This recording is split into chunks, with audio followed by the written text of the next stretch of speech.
Hi, I'm Blake Jarolim, head brewer with COOP Ale Works. What the Ales beers of the week are Discovery Pack Bach, Italian Lager, Cerveza, and Pre-Prohibition Blue Corn Lager. We started this series as a way to bring some lagers to the market at a hot time of year when those are the beers that we want to drink.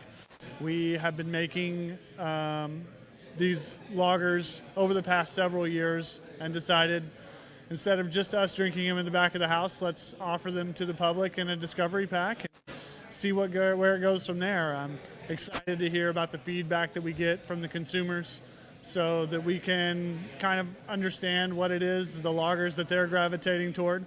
Obviously, we pulled out a few maybe more obscure styles here, but excited about the offerings we made nonetheless. Starting here, we've got the Bach. Most of us are familiar with being in Shiner country. The one that, frankly, I cut my teeth playing darts at the bar. And we put a malt forward. It's super light for a darker colored beer. And one of the interesting things about this project to me is we used a different yeast strain from a supplier we'd never used before. And so we really diversified, kind of the malt and the yeast selections for each of the beers.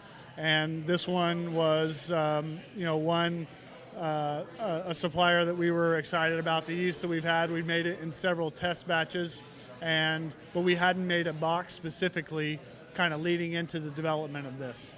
And we were excited about what was happening here and wanted to have three lighter ones, but one that had a little color and darkness to it to round out the lineup.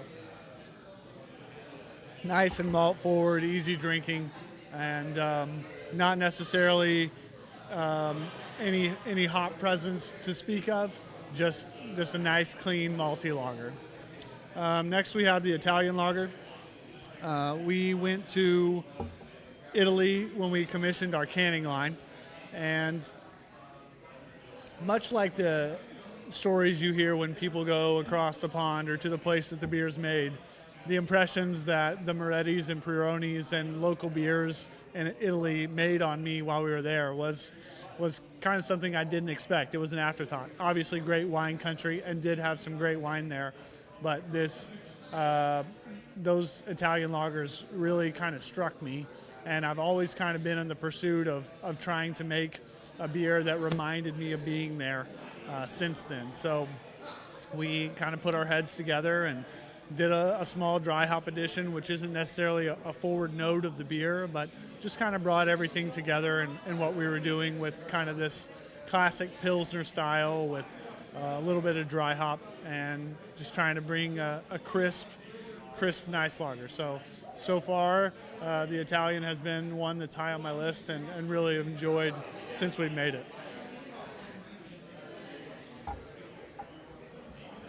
Cerveza, next, an obvious choice for the styles of today and the time. And I like to visit a lot of other local breweries, and I find myself gravitating to the cervezas that they make. And the Mexican style lager is something we really haven't dabbled in a lot, but get a lot of inquiry about. So for me, it was like I'm drinking this beer at other breweries and feel like we can offer something that really fits this time of year. I mean, certainly when we're talking about July and summertime and all the things that are going on, if I'm reaching for a beer, it's definitely in this style vein. So we do have a corn edition in this one that is classic to the cerveza style, and a yeast from a supplier that I met at a bar, or actually at Russian River, that has started a yeast company since. And so excited about kind of using his yeast in this and really happy with the result, really happy with the fermentation. I mentioned the yeast earlier, and we learned a lot about the difference between suppliers and pitch amounts and what performed well and and how we would treat it differently going to it. So just that in and of itself was an exercise that has made us better brewers in the pursuit of this project. And finally, the mouthful of them all, the Pre-Prohibition Blue Corn Lager.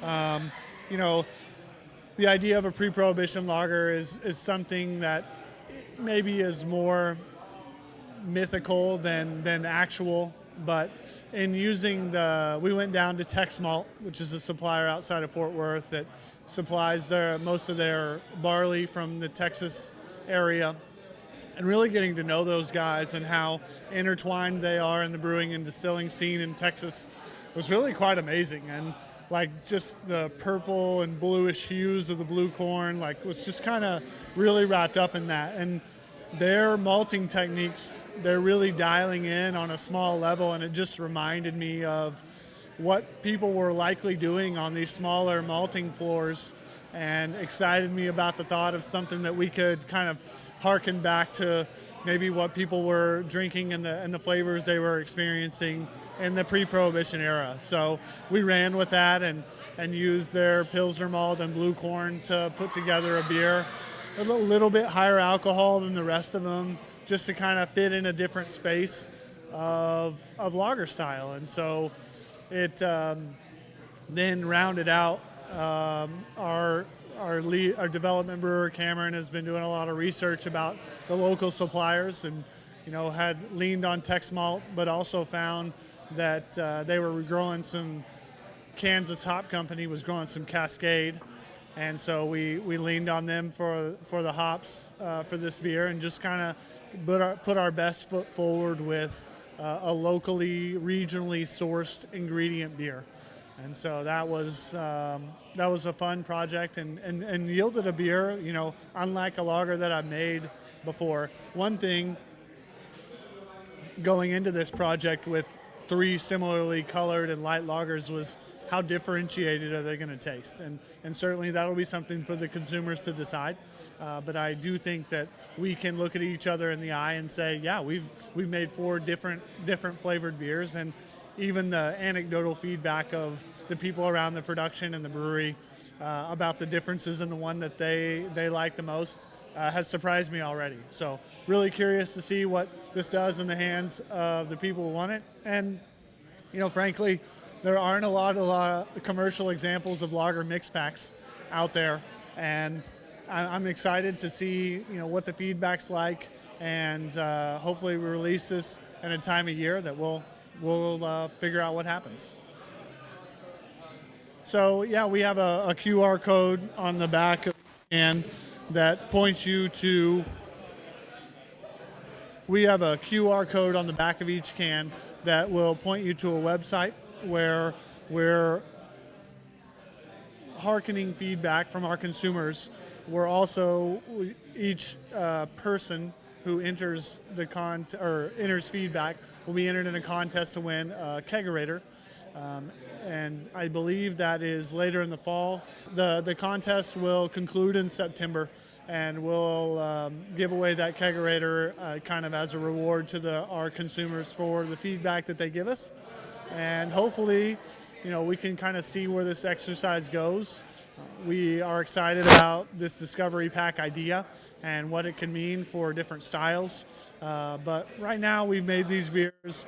Everyone in this idea was born out of one of our employees in the back coming and saying, "Hey, I like lagers. We like lagers. Let's see what our consumers like as well."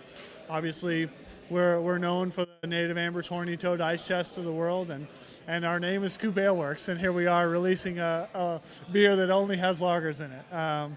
I will remind you that there is an ALE in lager, but that's about it. So anyway, we'll see how things are going and what happens here, but it's been fun project. We've certainly had our resident time of fermentation space locked up for these beers, and just excited to see how they're received in the market. This has been What the Ales Beers of the Week. Cheers.